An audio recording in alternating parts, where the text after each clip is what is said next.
Puji Tuhan. Haleluya. Kita bertemu dalam ibadah Jumat Agung pada saat ini. Dan saya percaya bahwa semua Bapak Ibu sudah siap dengan perjamuan kudusnya masing-masing. Sikap ibadah dengan baik. Karena kita akan masuk dalam perjamuan kudus. Mari kita tunduk kepala untuk berdoa. Maha besar Bapa di sorga, dalam nama Yesus Tuhan dan Juru Selamat kami yang hidup.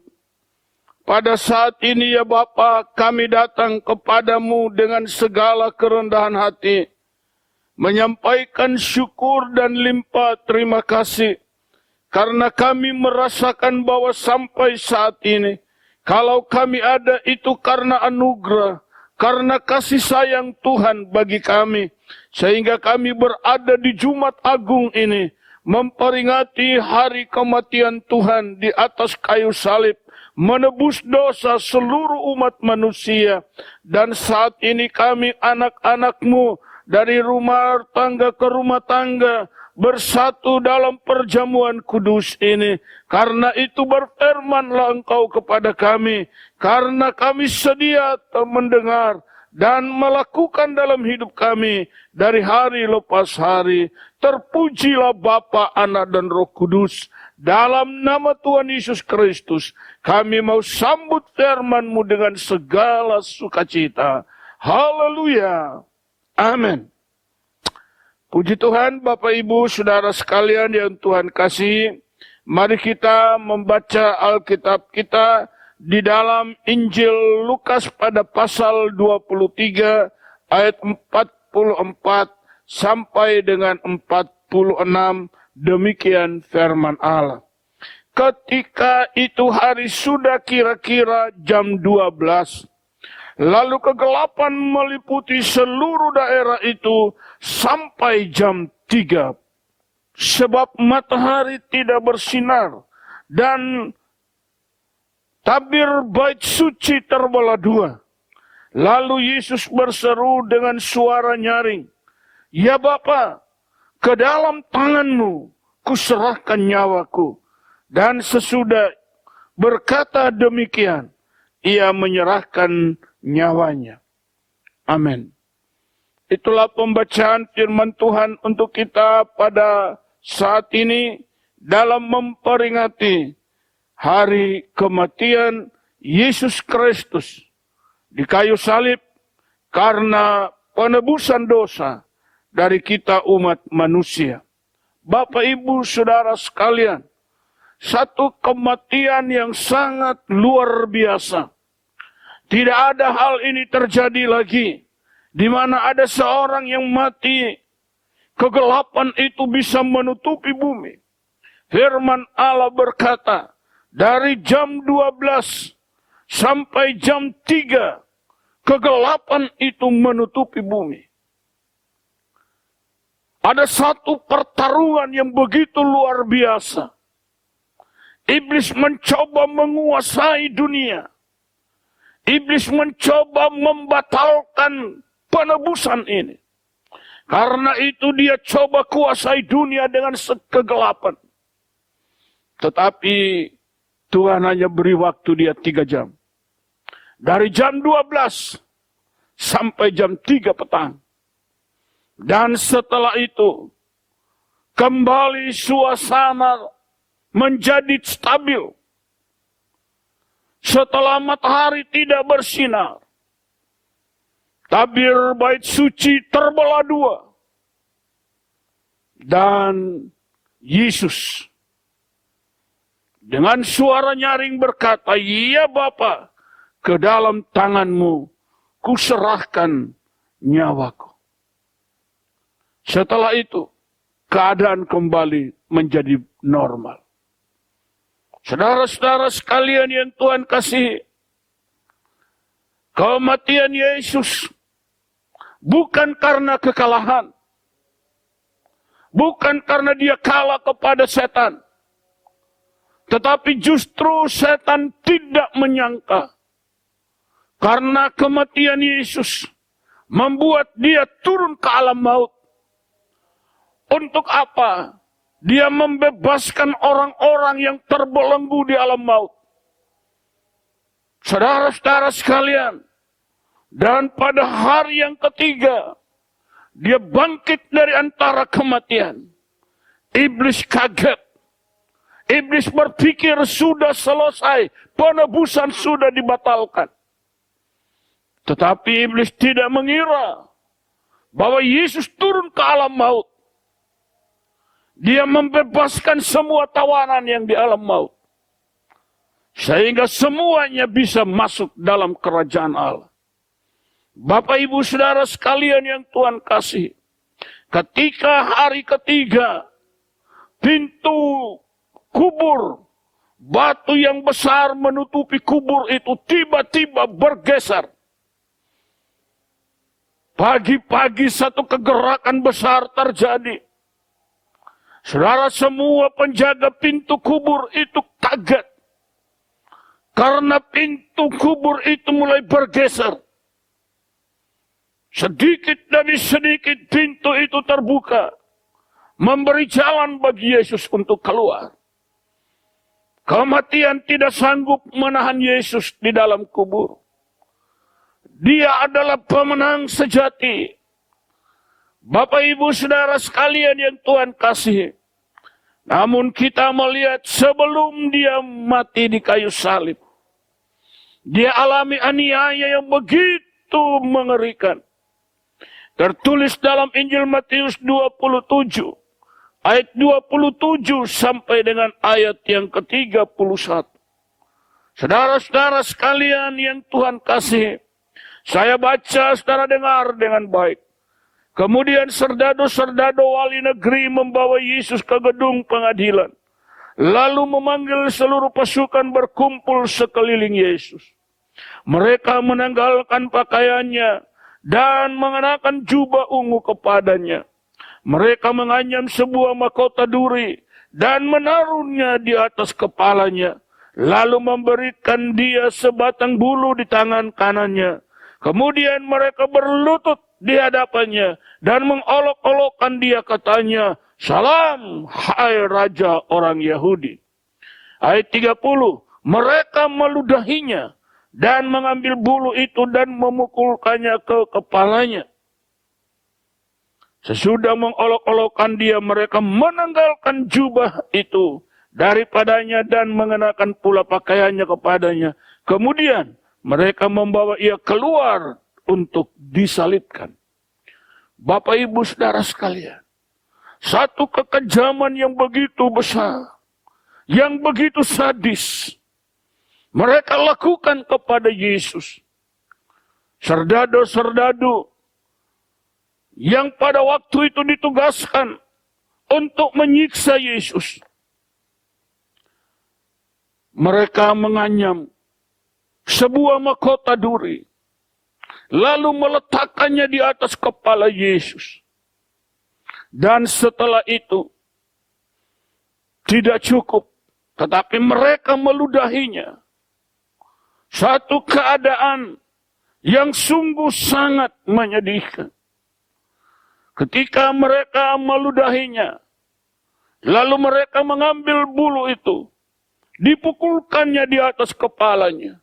Kepala yang sudah dimahkotai dengan duri, lalu dipukul dengan bambu itu, sehingga duri-duri itu menancap di batok kepala, dan mengalirlah darah. Bapak ibu saudara sekalian yang Tuhan kasih, setan pikir selesailah sudah penebusan, tidak terjadi. Kekasih-kekasih Maha Tuhan, untuk membawa saudara dan saya masuk, dibebaskan dari tekanan-tekanan dosa. Untuk membawa saudara dan saya masuk dalam kerajaan Allah. Bukanlah hal yang mudah. Satu penderitaan yang begitu sadis harus dialami oleh Yesus. Oleh sebab itu, pada waktu dia berdoa di Taman Getsemani, dia berkata, "Ya Bapa, kalau boleh ambillah cawan ini daripadaku. Karena terlalu berat harus dia pikul. Tetapi itulah jalan penebusan. Kalau dia berhenti, berarti penebusan tidak terjadi. Tetapi Yesus berkata, jangan kehendakku ya Bapa, tetapi kehendakmu lah yang jadi. Kehendak Bapa adalah penyelamatan. Kehendak Bapa Anda dan saya harus kembali ke sorga. Kehendak Bapa adalah kita kembali kepada Tuhan.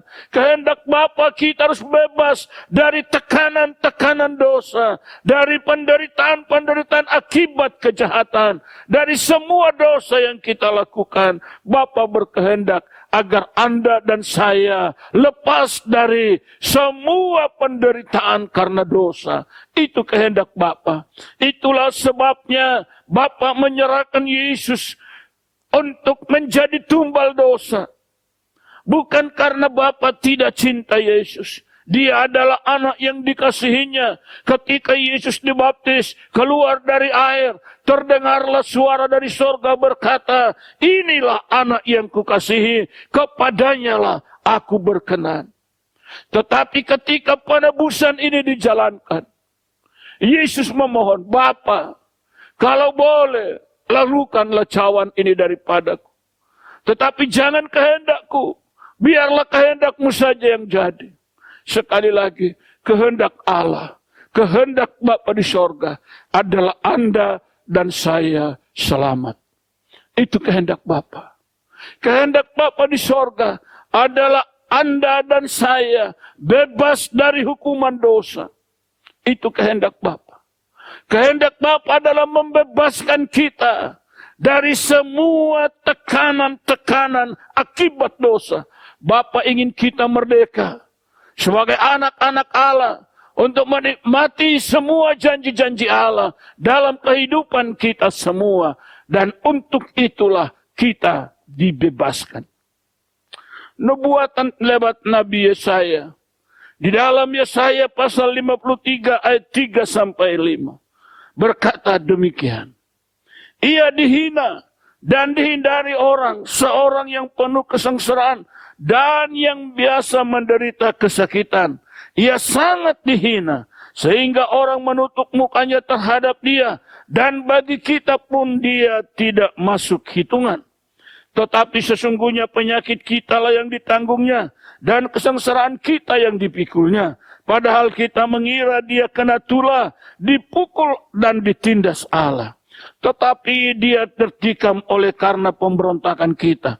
Dia diramukan oleh karena kejahatan kita. Ganjaran yang mendatangkan keselamatan bagi kita ditimpakan kepadanya. Dan oleh bilur-bilurnya kita menjadi sembuh. Bapak Ibu Saudara sekalian yang Tuhan kasih. Jauh sebelumnya, pada zaman Nabi Yesaya, sudah bernubuat tentang kematian Kristus. Bagaimana dia mati untuk menanggung dosa umat manusia. Bagi kita merasa dia tidak masuk hitungan. Tetapi firman Allah berkata, penyakit kitalah yang ditanggungnya. Kesengsaraan kitalah yang dipikulnya. Dia tidak ingin kita terus sengsara. Dia tidak ingin kita terus menderita. Dia tidak ingin kita terus ditekan oleh berbagai penderitaan hidup ini. Karena itu semua itu ditanggung oleh Yesus. Kita melihat dalam kitab Nabi Yesaya ini. Dia ditikam oleh karena pemberontakan Anda dan saya. Dia diremukan karena kejahatan kita. Saudara Bapak Ibu sekalian. Lalu apa yang harus kita buat bagi Tuhan? Apa yang kita lakukan untuk dia? Saudara tahu bahwa setiap kali kita melakukan dosa, itu sama dengan kita menandatangani surat hutang. Karena dosa itulah hutang yang harus dibayar. Setiap kali kita melakukan kejahatan, sekali lagi saya katakan itu sama seperti Anda menandatangani surat hutang dosa. Dan itu harus dibayar. Kalau Anda tidak bisa membayarnya, maka nyawa kita harus ikut iblis ke neraka. Karena itulah, maka Yesus diutus ke bumi ini. untuk membebaskan kita semua, agar supaya kita tidak masuk dalam api penderitaan selama-lamanya. Karena kitab Kolose pasal 2 ayat 14 berkata, dengan menghapuskan surat hutang yang oleh ketentuan-ketentuan hukum mendakwa dan mengancam kita, dan itu ditiadakannya dengan memakukannya pada kayu salib. Haleluya. Puji Tuhan. Karena surat hutang dosa kita sudah dihapus. Yesus sudah mati. Firman Allah berkata, dia mati untuk menebus surat hutang dosa kita. Dosa kita suratnya sudah dihapus. Karena itu Anda dan saya menjadi anak-anak Tuhan yang merdeka. Kita tidak lagi tertekan oleh hutang dosa. Surat hutang dosa sudah dihapus oleh Tuhan Yesus. Dipaku di atas kayu salib bersama dengan tubuhnya sendiri. Di dalam 1 Korintus 6 ayat 19 dan ayat 20 berkata, bahwa kita telah dibeli dan harganya telah lunas dibayar. Setan tidak bisa lagi menuntut Bapak Ibu. Setan tidak lagi menuntut kita semua. Kenapa? Karena hutang dosa kita sudah dihapus oleh Tuhan. Harganya sudah dibayar lunas. Ayat 20 saya bacakan. Sebab kamu telah dibeli dan harganya telah lunas dibayar. Karena itu muliakanlah Allah dengan tubuhmu. Maka pada akhirnya, Bapak Ibu Saudara sekalian, mari sadarilah bahwa Anda dan saya adalah milik Allah. Sebab itu, mulai saat ini, mari kita muliakan Allah dengan tubuh kita. Jangan lagi menyerahkan tubuh kita kepada perbuatan-perbuatan dosa. Jangan lagi membuat seluruh anggota tubuh kita melakukan kejahatan. Ingat, satu saat, semua dosa yang kita lakukan, itu sama dengan menandatangani hutang. Itu sama dengan kita menumpukkan surat hutang. Seorang yang mempunyai banyak hutang, orang yang memiliki banyak surat hutang dosa, saudara, pasti hidupnya tidak tenang. Pasti hidupnya tidak nyaman. Karena itu, surat hutang dosa itu dihapus oleh Tuhan. Karena itu yang mengancam kita. Dan kita dibayar lunas. Sehingga setan tidak lagi punya kesempatan untuk menuduh kita.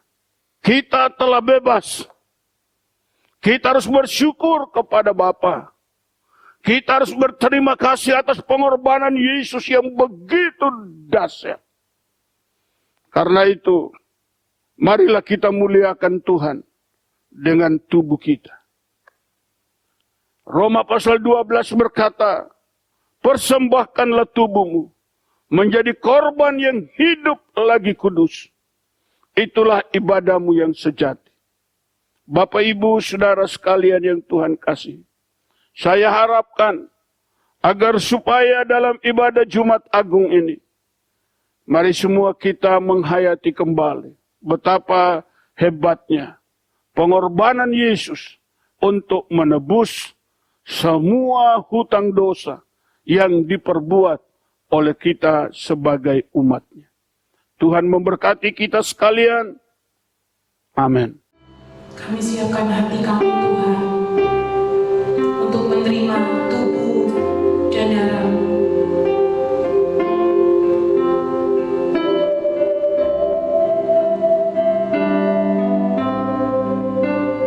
Berkatilah perjamuan kudus kami Tuhan.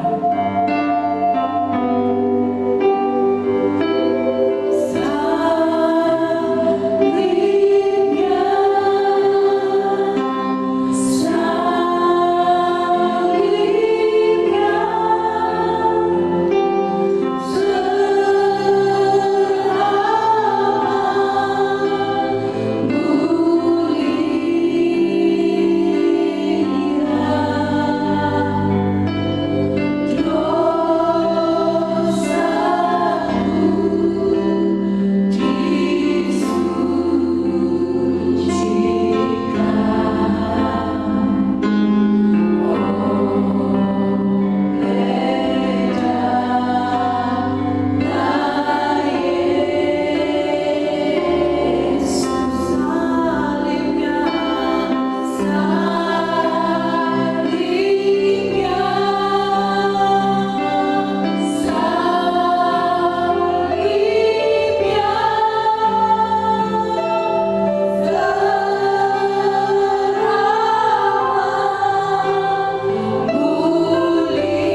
kita akan tunduk kepala, kita berdoa untuk perjamuan kudus sebentar.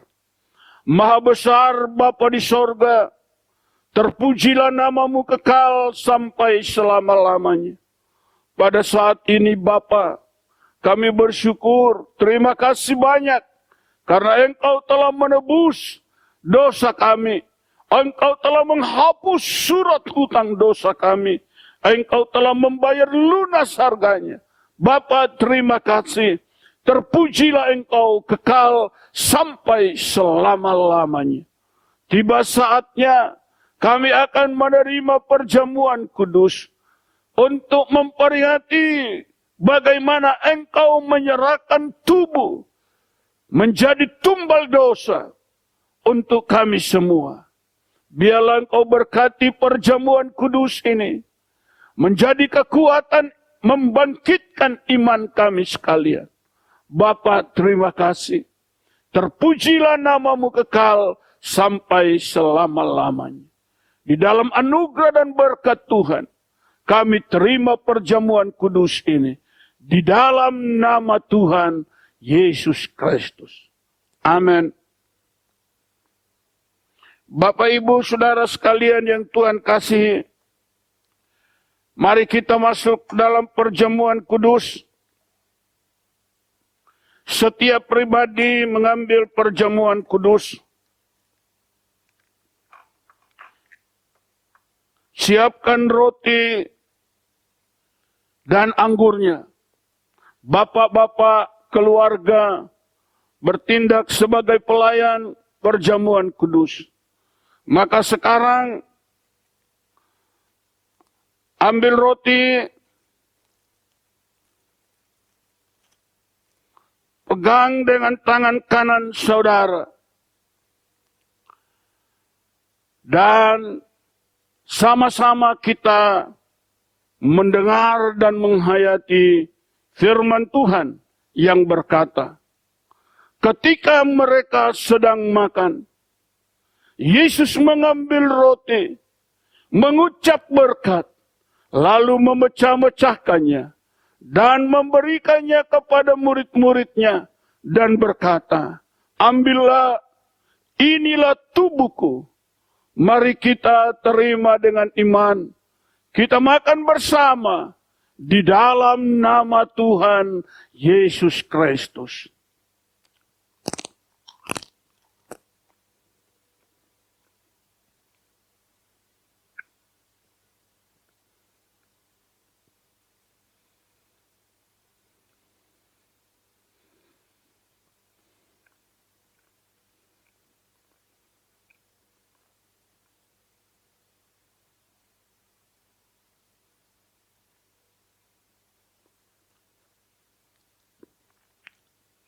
Demikian ambillah cawan di tangan kanan saudara, sambil mengangkatnya ke atas.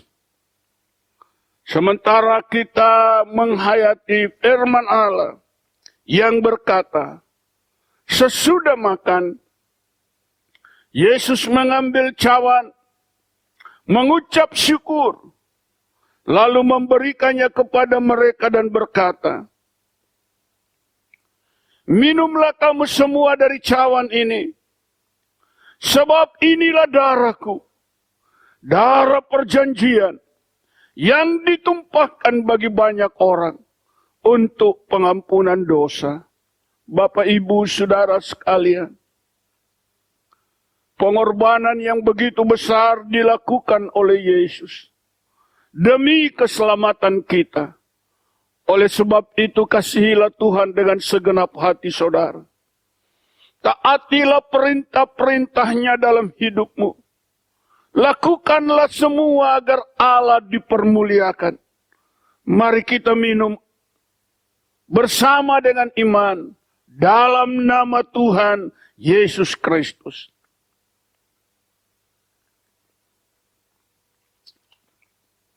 Terpujilah Engkau Bapa kekal selama-lamanya. Keagungan, kebesaran hanya bagimu. Engkau Allah di atas segala Allah. Engkaulah Tuhan di atas segala Tuhan. Engkaulah Raja di atas segala raja. Engkau Allah yang besar, Allah yang kuat dan dahsyat. Kepadamu kami naikkan pujian dan sembah kami ya Tuhan. Terima kasih Bapa. Kurana lalaya rana lambata karana lamba. Sikarida bakata karana lamba ya sikarida basanda rana lambata. Umatku yang kukasihi, kasih setiaku menyertai engkau sekalian. Oleh karena itu jangan ada di antara engkau yang susah. Jangan ada di antara engkau yang sedih. Jangan ada di antara engkau tetap di dalam kemurungan. Tetapi bangkitlah engkau. Karena aku Allah Tuhanmu telah menghapus semua hutang dosamu. Dan aku telah membayar harganya lunas dibayar. Oleh karena itu bangkitlah engkau bergairah di dalam aku. Engkau tetap terpelihara. Engkau tetap terjaga. Aku yang membentengi setiap engkau dengan kuat kuasaku. Biarlah engkau bersuka cita dalam hidupmu. Biarlah engkau tetap penuh pengharapan. Agar engkau melihat kemuliaanku yang besar. Berkat-Ku menyertai setiap engkau. Damai sejahtera aku berikan kepadamu. Dan aku yang selalu menjaga setiap langkah yang engkau lalui. Karena firman-Ku datang kepadamu. Aku beserta kamu sampai kesudahan alam. Demikianlah firman Allah. Terima kasih ya Bapa. Terima kasih ya Tuhan. Terpuji-pujilah namamu kekal sampai selama-lamanya. Kami tidak bisa balas semua kebaikan Tuhan. Tetapi hari ini kami menyerahkan hidup kami kepadamu. Jadikanlah kami umat yang berbakti kepada Tuhan. Sampai kami bertemu muka dengan Bapa yang sangat mengasihi kami semua. Terima kasih Bapa, terima kasih. Terpuji namamu kekal sampai selama-lamanya. Dalam anugerah dan berkat Tuhan, kami sudah berdoa. Haleluya. Amin. Puji Tuhan, Bapak Ibu, Saudara sekalian yang Tuhan kasihi. Biarlah kita terus bersyukur kepada Bapa oleh karena anugerah dan kebaikannya yang sungguh luar biasa dalam kehidupan kita semua. Saatnya kita akan mengakhiri ibadah kita pada saat ini. Saya undang kita semua bangkit berdiri. Kita akan menerima doa berkat. Kita berdoa. Maha besar Bapa di sorga, di dalam nama Yesus Tuhan dan Juru Selamat kami yang hidup. Saat ini Tuhan, kami berdoa untuk bangsa dan negara kami yang terus bergulat dengan virus corona. Kami tidak tahu apa yang harus kami lakukan. Tetapi kami berdoa Tuhan, kuatkanlah pemerintah kami dalam menghadapi hal ini. Dari pusat sampai daerah, agar semuanya sepakat, sehati. Kuatkanlah para medis, kuatkanlah semua yang terlibat di dalam tugas penyelamatan kesembuhan ini. Kami serahkan semua kepada Tuhan. Karena kami percaya bahwa tanpa Tuhan, semua usaha akan menjadi sia-sia. Itulah sebabnya kami menyerahkan bangsa kami. Kami menyerahkan seluruh masyarakat bangsa ini di dalam naungan lindungan dan pemeliharaan Allah. Lalukanlah ya Tuhan virus corona ini dari tengah-tengah bangsa kami. Campakkan ke lautan luas sehingga tidak mencelakai siapapun. Bapa terima kasih. Terpuji-puji namamu kekal sampai selama-lamanya. Bentengi anak-anakmu ya Tuhan. Bentengi keluarga demi keluarga. bentengi setiap pribadi lepas pribadi. Di dalam kuat kuasa-Mu, biarlah pengurapan Allah memenuhi kami semuanya. Hingga kemanapun kami pergi, kami tetap nyaman dalam perlindungan-Mu. Terima kasih ya Tuhan. Demikian hamba mohon berkat-Mu atas semua umat-Mu. Di dalam usaha matang pencaharian rumah tangga, bahkan pribadi lepas pribadi. Dalam nama Yesus kami berdoa. Bapak Ibu Saudara sekalian, sekarang terimalah oleh-Mu anugerah berkat dari Allah Bapa kita di sorga. Maka sekarang anugerah berkat dari Allah Bapa surgawi, kasih sayang dari Yesus Kristus Gembala Agung, Tuhan dan Juru Selamat kita sekalian, serta kekuatan dan pertolongan dari Roh Kudus, senantiasa memimpin di sepanjang langkah hidup kita, mulai hari ini seterusnya, sampai Maranatha Tuhan datang kembali. Diberkatinya rumah tanggamu masing-masing, diberkatinya semua mata pencaharianmu, diberkatinya segala usahamu, diberkatinya engkau kemanapun engkau pergi. Tuhan berjanji menyertaimu sampai kesudahan alam. Dia menghindarkan engkau dari segala malapetaka maut. Dia menjauhkan engkau dari segala kecelakaan. Dia berjanji beserta kita sampai Maranatha. Kita terima berkat, anugerah dari Allah Bapa kita, turun dari sorga dengan segala kelimpahannya, menjadi bagianmu hari ini seterusnya, sampai Tuhan datang kembali. Berkat Allah turun atas kita semua dalam segala kelimpahannya, dalam nama Yesus. Haleluya. Bapa, terima kasih. Bapa, terima kasih. Bapa, terima kasih.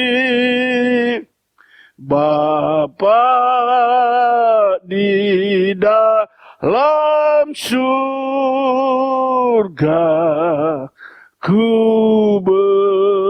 berterima kasih. Amin.